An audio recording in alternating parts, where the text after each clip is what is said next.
Study Session 7, Poverty and Deprivation. Introduction. In this study session, we will examine poverty and deprivation, disadvantages of poverty and deprivation, and also solutions to poverty and deprivation. Learning outcomes. When you have studied this study session, you should be able to 1. Discuss poverty and deprivation. 2. Explain solutions to the poverty and deprivation. 3. Define the concept of deprivation. 1. Concept of poverty and deprivation. The American ideology of success dominated until the Great Depression of the 1930s, and it was a convenient belief for the wealthy. It regarded wealth as a reward for Puritan virtues such as honesty, industry, sobriety, self-discipline, neatness, cleanliness, and punctuality, and saw poverty as the converse. These beliefs are, however, still not dead today. Chambers, 1990. On the contrary, in Britain, the idea that the poor are to blame for their poverty has been widespread. Most people in Britain and in some European countries were poverty cynics.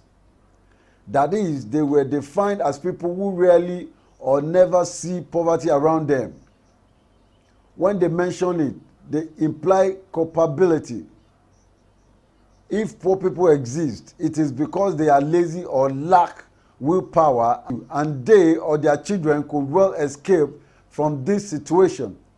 As far as the cynics are concerned, there is no great need to reduce social inequality, and the authorities are doing quite enough, if not too much. Chambers, 1990.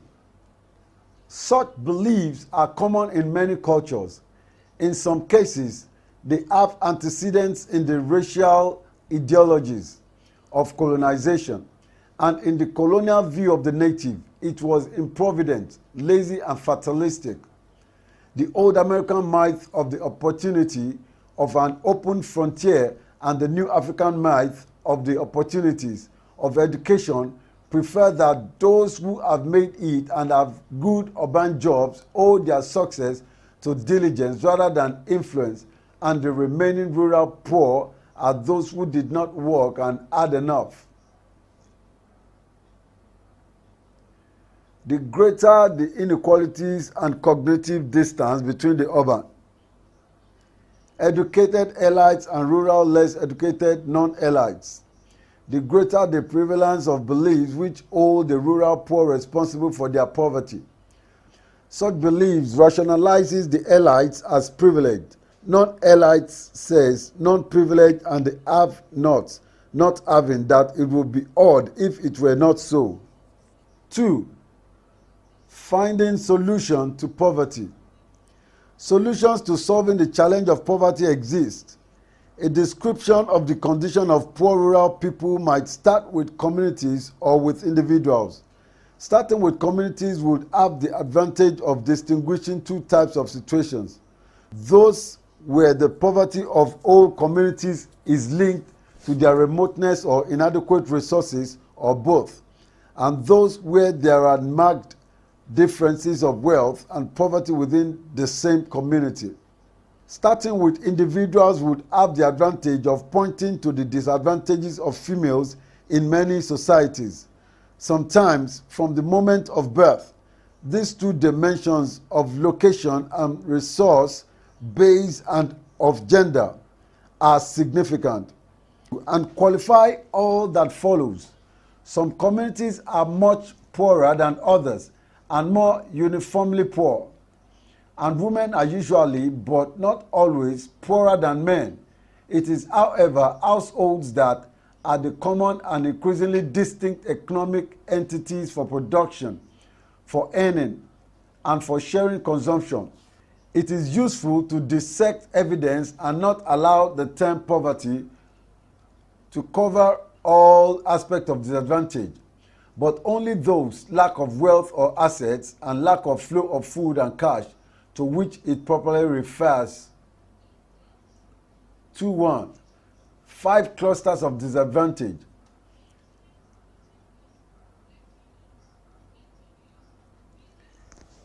Chambers, 1990, describes the 5 clusters of disadvantage as poverty, physical weakness, vulnerability, isolation, and powerlessness. 1. The household is poor. In this circumstance, the household is either locked into dependence on one patron, for whom most work is done, or contrives a livelihood with a range of activities which reflect tenacious ingenuity in the face of narrow margins for survival. 2. The household is physically weak. Example, where there is a high ratio of dependents to able-bodied adults. The dependents may be young children, old people, the sick, or handicapped, adults who have been permanently weakened or disabled by ancient or illness or abuse, or because of early deaths of other adults, or because active adults have dispersed or migrated to escape poverty or debts. This kind of household is seasonally pressed for time and energy.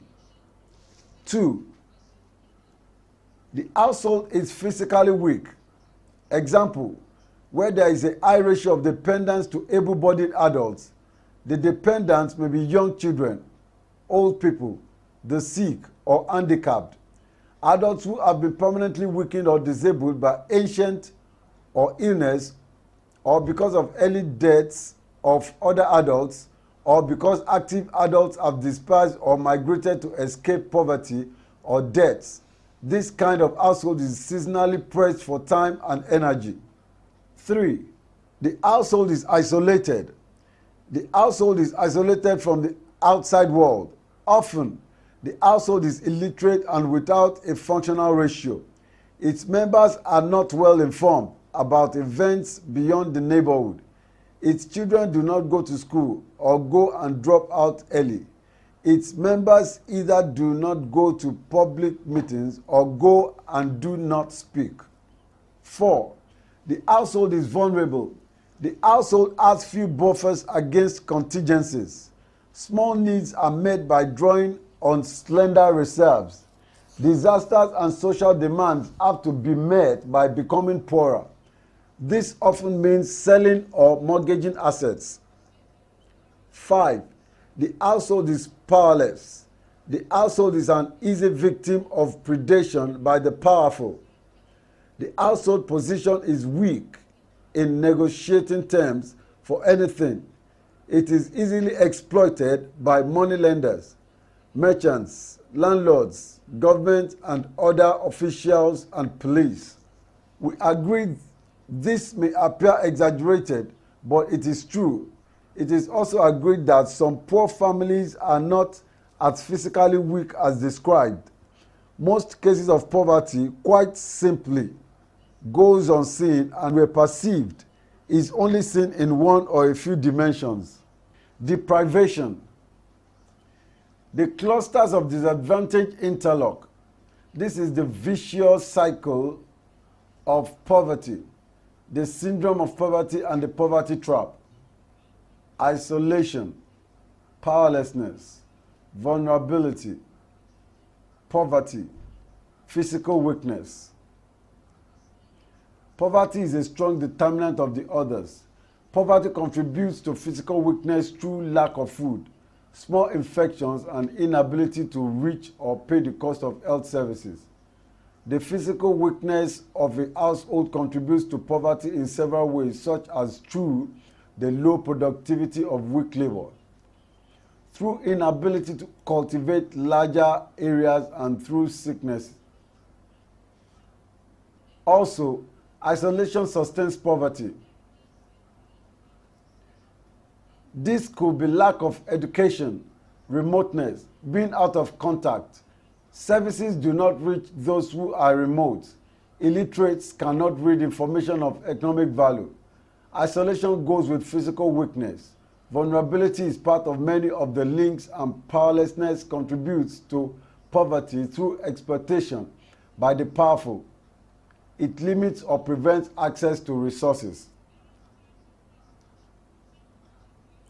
Poverty is best viewed as a condition involving those severe deprivations and adverse occurrences that are closely associated with inadequate economic resources. Thus, the essence of poverty is seen to lie in the actual condition of life, not the low income that contributes to this condition.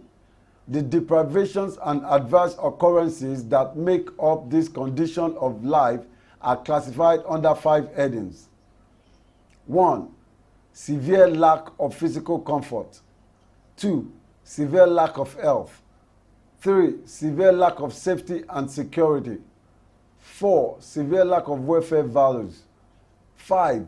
Severe lack of difference values. Study session summary. In this study session, we discussed that poverty and deprivation are almost too related to be separated. We also noted that deprivation definitely leads to lack, which is poverty. We agreed that in most cases, the poor are looked at by the rich as being lazy and unwise to make use of all available resources. End of study session 7. Thank you for listening.